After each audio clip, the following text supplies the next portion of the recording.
Okay, in this next series of videos we're going to look at vehicle stabilisation. What we're going to do is look at the basics here, and we'll run through the fundamentals from the gold standard and the other options as we work down the scale. As we've always said, bear in mind the vehicle is either stable or it isn't. If it isn't stable, do something about it.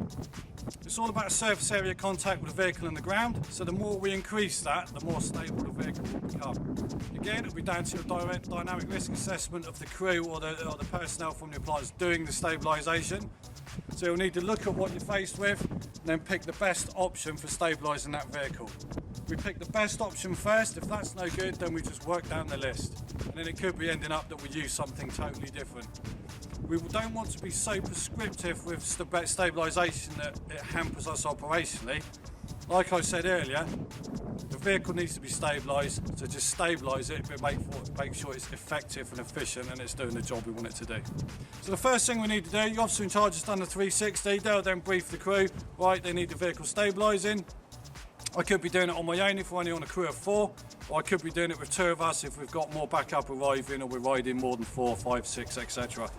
First thing we need to do, once we've gone round, we've applied the handbrake, we've brought some control to the vehicle, ignition's been turned off, so we've isolated the systems, capacitors and all that start to drain and reduce the fire risk and issues with SOS that we know about. We'll then either work in pairs and we'll stabilise the wheels first. So what we can do, we can either do the rear of the back wheel and the front of the opposite diagonal wheel to stop forward and backward movement, or we can just do one wheel back or forward. Again, if the car's on a gradient, you would probably do both of the downside wheels, the lower wheels, so stop it rolling down the hill. Hopefully that is something we would take into account. So doing it here, I'm just going to do both sides of this wheel. Predominantly we've always